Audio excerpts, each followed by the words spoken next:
Yeah, that is cool. All I'll get you started here, let you get started, and then I'm going to mute my microphone. I think I get a little less right. from the All right. Well, I lost my note cards, or I didn't have them quite organized because I thought I had an extra hour. So I not. yeah. And I mean, if you want to put this off till a little later in the afternoon, that's fine too. I, I Um, just I just have to be out the door here at 12:20 my time, which is like in an hour. why don't we do it? And then if it doesn't look like, since it's only 6 minutes, and I've actually got it on like 15-second slides, so it'll be even faster. Okay. And if you think I should redo it, then I can practice it and redo it this afternoon. You know. No, that's fine. If you want to go ahead, that's fine. I'm sure it'll be 100%. So Okay. All right. go ahead. So I'll mute my mic and you can go ahead. okay. I think we've got the chat going at the side here. So I don't know if you can monitor that while you're doing the presentation or not, but that's sometimes what I do is, if I've got a question, I don't want to interrupt you, but I'll start writing questions in the chat as we go. So don't don't let Um, don't let that distract you though. okay. I'll just go. I've got the slide thing. I can't see the rest of it on my screen. Um, Okay. You see on the left-hand side of this Google window, there's all of the different controls and functions on there, right? So you have to toggle the chat and toggle the presentation, the screen share. oh, I see what you're talking about. Yeah. So those are sort of Um, all of the. So I just entered something in the chat there. no, you know what? I all I did was pull up the Skype thing on the side. Oh, okay. Um, Anyway, sorry. Go ahead. okay. All right. Okay. So just like I got to back up again. Okay. So gamification. Uh, it's about experience points, leveling up, badges, and awards. This is show on game dynamics for higher education. Sorry. One thing you will have to do though is display your presentation, right? So Is it not displaying? so on the left-hand side, you'll have to go into Google Drive there and open that document. Yeah, I did that already. I thought that. Um,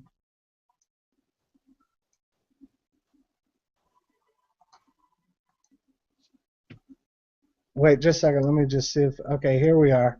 Well, Okay, yeah, go ahead. Now I'm on. Oh, yeah, I could see you now. okay. Okay, capture, screen share. Yeah, I did that. I thought already. The Screen. screen share, right? Okay, let me look here. Yeah, I still don't see the actual presentation. Slide share. How did I got it on here before. I was either slide share or screen Well, share. screen share is probably as simple as anything, and then you just open your presentation on your main screen. Yeah, that's okay. That's what I did before. Yeah.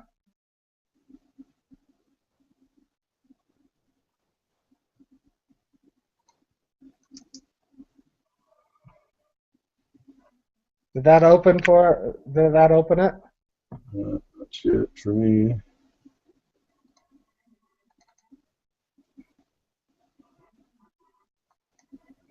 Let me try it one more time. Sure. Let's see.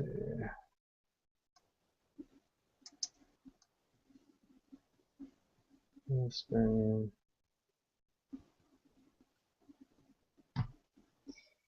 How'd that open over here?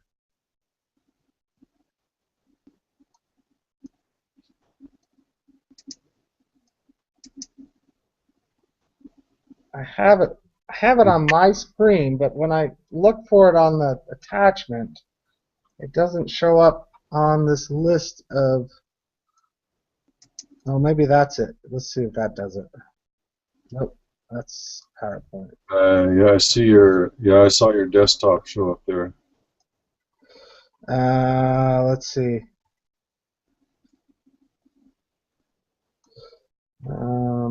Oh, here we go. I think I got it. Okay. That do it? Yes. Okay, good. So what I'm seeing is your desktop, so your browser, and with your Google Docs presentation open. Okay, good, good. Good. All Perfect. right, so I'm all set then. I could just start on this, right? Let's see. Wait, I just want to check one thing. Oh, okay, that's good. I could see now. I could see you, and I could also see my presentation.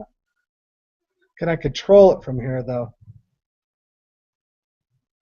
All right, I'm gonna just start it, and then I'll switch back to this view. Okay? All right. Okay, it should be going now. Oops. Shit, it already skipped ahead. Just a second. Let me reset it. I gotta go back to not that one. Here it is. Okay. Let me see if I can. I'm gonna put it half on one side, half on the other. There we go. Then I can control it. Okay, you ready? All right. All right. So, gamification. This is a presentation on game dynamics for higher education. And as soon as it switches. So this is Jesse Schell in 2010. He did a presentation on gamification, which he showed all of what he kind of summed up what gamification was. He kind of looked at what was happening and kind of gave it a name. So Ben Betts, he works for HTR. He's created several websites, Curator, Learning Locker, that are used in education. And we're going to be looking at what some of the major leaders in gamification have looked at. So one of his main focuses is education has got to be personalized. He focuses on collaboration, and his main focus is reward competence, not completion. So I'll cover this again a little bit later. Catherine Aurelio with Bunchball. She's, this is a big company that works with T-Mobile, Despicable Me. They create gamification for all of these big companies. She's a game designer. So this is the website, and this was what brought her in. And the main thing here is that they create a pathway for users. So it's a very interactive website. The leaderboard, gets people involved. So in the next one, Nicole Lazario, XEO Design, she created Tilt World, and her major thing here, as soon as it switches here. So for her, gamification is about emotion, and she has 4 points. It simplifies the world, it suspends consequences, amplifies feedback, and sets clear goals and achievable steps. So it's about emotion. So gamification is about emotion. Jane McGonigal, she's well known for creating a gameful site, and she wrote the book Reality is Broken. She works for the Institute for Future Learning. This is her speaking at a TED convention. Now for her, it's about epic wins, and it's games. Hers are about games for change, but it's about inspiring. Gamification is about inspired missions, where people are inspired by what they're doing. So now this is Lee Sheldon, and this was taken from one of the. So he created this early version of a point system. And in the next slide, you're going to see this is the Gradecraft version of this, and it's an updated. But my point here is that it hasn't really changed that much. This Gradecraft is really just about grades. And although he has some badges and everything else, I'm going to show you in the next slide, comparing the two, Bunchball and Gradecraft. Gradecraft is about grades. I mean, even though he has some stuff in there, it's not an interactive website like the Bunchball one. And that's one of the points I'm trying to make here, is that it's more, we can't have a formulaic design to gamification. It's got to be more than just the same thing repeated over and over again. So his website is the same as the earlier version, just a little bit more graphics. So the point here is novelty. We've got gamification can't be the same. It can't just be about points and badges and kids will get tired of that, students will get tired of that, and learning is always about changing things. So the point here is getting to authentic learning. We've got to make sure that gamification applies authentic learning, which is real world complex problem solutions, role playing. All these fit really well into gamification. So the main thing that we want students to be is creative. We want them to be using their creativity in learning, and that's what authentic learning brings about. So next slide, let's see here. So again, the real point I'm trying to make here is it's got to be student-centered. That gamification, it will not work. It will become tired if we don't keep it student-centered, where students control their own learning, where they are, so going back to the formulaic, we got to, this is a sum up, reward competence. Gamification is a pathway for the user to use emotions, epic wins. It's got to stay novel.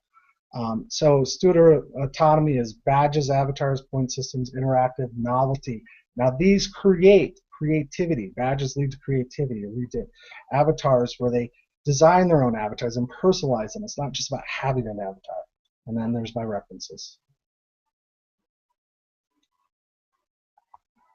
That's it. That's it. Good.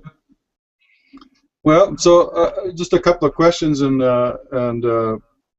actually, that's very good. I know how much work you've done on this, and I didn't realize how tricky it is to kind of condense things into 20 slides and do 20 seconds. This is that's the point of this Pakuchka presentation approach, is it really makes you be concise. So that means you got to refine things down fairly closely.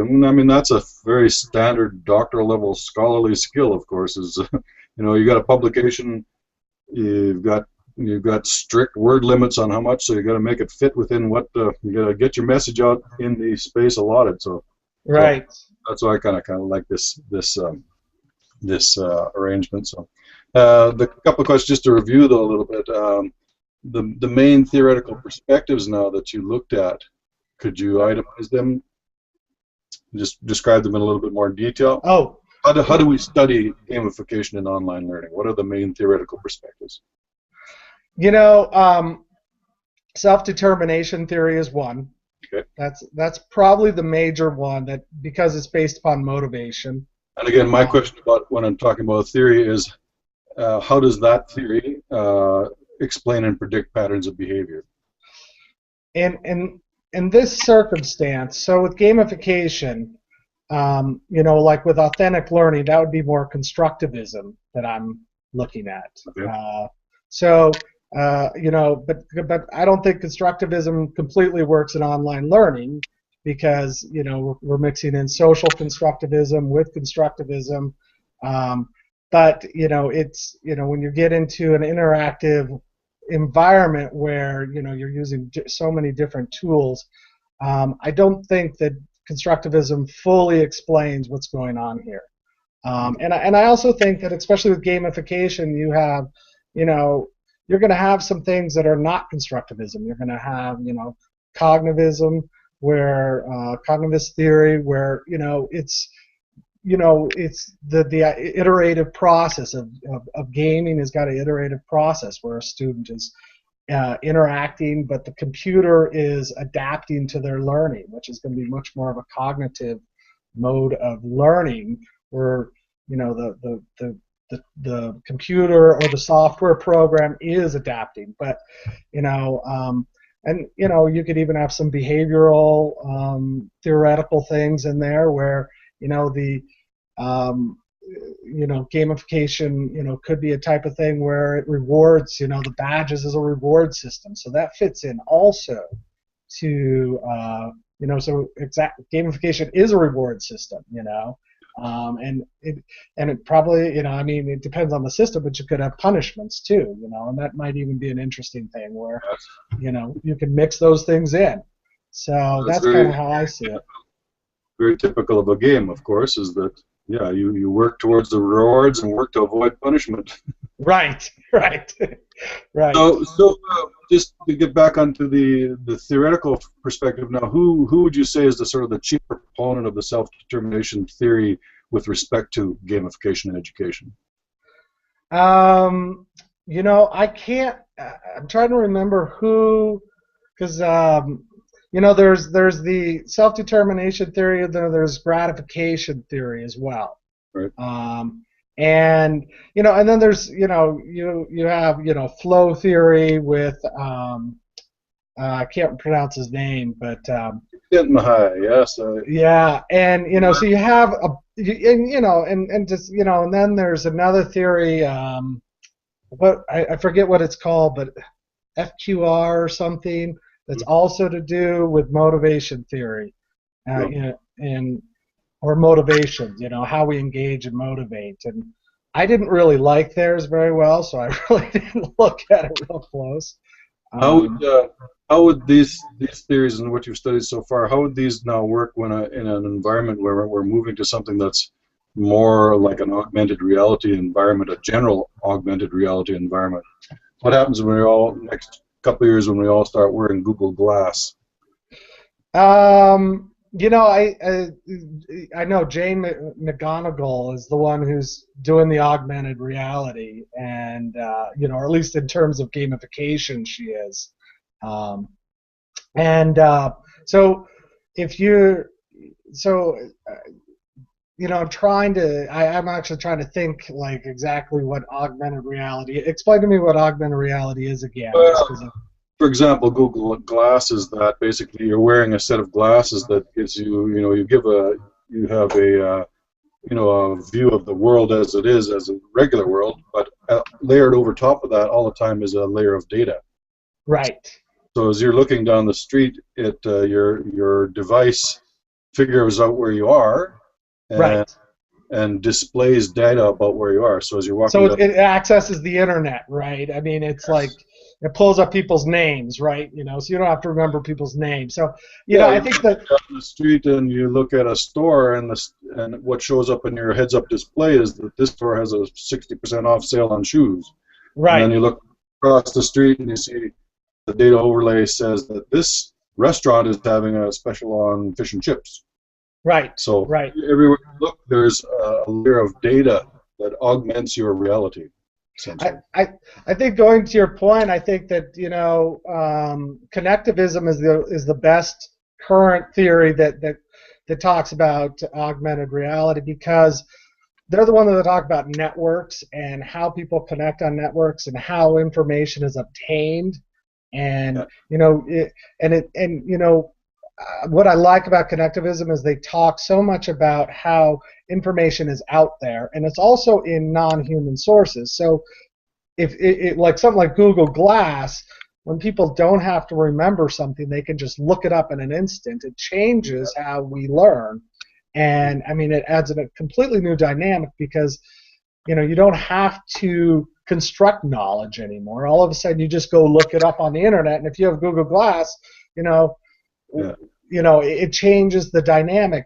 How do we need to construct knowledge in that situation? I think that's under debate right now. What's going to happen with that type of stuff? What's a So, couple of the ramifications for teaching and learning that you can think of right off the top of your head?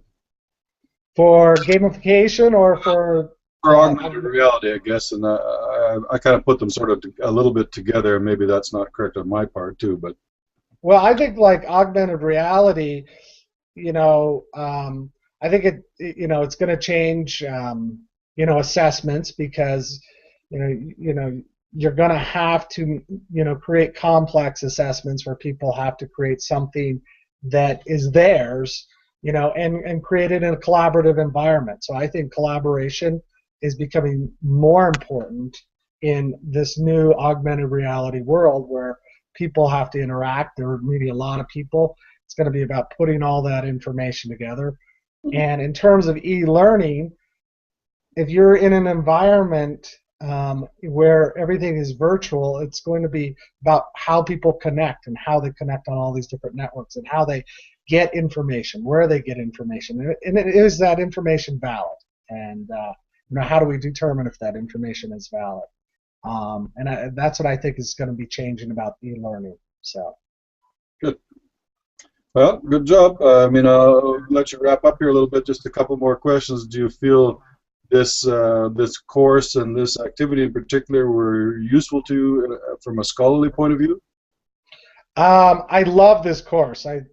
I mean, at times, always I get frustrated, you know, but I can't tell you, I how much I learn every time you know, am challenged by having to like this looks simple to come up with this stuff, but I had to think about it, and I had to think what did not, I wish I'd had a little more time because I would have gone into more detail of what I didn't like about, some of what those authors had said, I mean, not that they were wrong, but they're not comprehensive in my opinion because I think that learner control is so important, and I think that the autonomy of the learner in gamification, they have to be able to control their learning. Otherwise, it's not going to be novel anymore. Otherwise, it's going to, that's gamification will just become, repetitive and tiresome, and people will be bored of it in a couple of years, I think, unless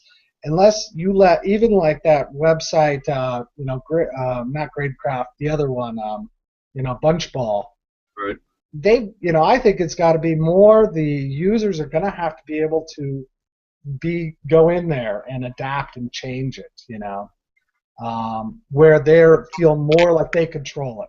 Because otherwise, I think it's going to get tiresome too. All of it, probably. Yeah. I guess that's the important thing always to remember too, is to consider from a scholarly perspective, consider the sort of the anti side of the argument. All the time when I think about this, one of the sort of major critics that, and I don't know if you've come across them or not, but I'll recommend that you take a look, and I'll put a link actually in the text chat as we're talking here. Gerard Lanier, I think is his name. He's written a paper. It's a few years old now, I guess 2006 or something like that. But he's described a state of what he calls digital Maoism, Huh. and how it's kind of it's a cautionary message, I guess, about being overwhelmed by technology, I guess. Yeah. I guess there's really no shortage of arguments about that, but lots of those are based on sort of emotional, appeals to emotion. Lanier, of course, is a little bit more articulate and scholarly, so it's something that you might want to consider. So. Right. Right. Yeah. Send me those links. I'd like to see that. Yeah, it's in the text chat for this Oh, okay. Okay. conversation, I think. There it is, yeah. Yeah, so this should all be together in one bundle. So I guess that'll be the test for us here now. If when we're done, we'll hang up here, then go back and review the video presentation and make sure that it fit. And if it looks good, submit it as a link in your cover page, and we're done. Okay. Great. Thank you, Dr. Gatton. I really appreciate all of this. It's hard, but it's so good to learn this stuff. I hope you keep in touch. I will. I will definitely keep in touch. And I really encourage you to start even now trying to work towards a publication. As I said, this is the work product of doctoral scholars. Is first of all you get a PhD, but you've got to have publications. So yeah, take the time and effort that you've put into this and see if you can grind out a publication. So. Yeah, I will. I'll tell you, I appreciate you pushing me on that. I'm gonna really work on that stuff because if I hadn't been so pushed for time on everything, I would have worked harder on getting those. But I had to get the assignments in, as you know. No, I recognize how that works, and I mean, if I had anything to say about it, I would restructure this so that was a requirement for each course, is that you work just towards having a publication. Right. I think I mentioned to you that's what. The dean of the local university right now, that's what she just did. Was I telling you her story? No. Well, she did her PhD in I forget which university, some Western U.S. university. Oh, I do remember you telling me. Yeah, and she had to publish one of class or something. Each class was dedicated that you weren't done the class until you had a publication. Wow. So, but the upshot, of course, was that when she was finished, she came out of there with a PhD and 12 publications. Wow, I know. So, talk about hitting the ground running there. Yeah, Yeah, And no, that's great. think about That's that. great. Okay. Thanks, All right, Joel. thanks, Dr. Gatton. All the Uh, best. okay, Keep it. you too. Bye. Bye bye.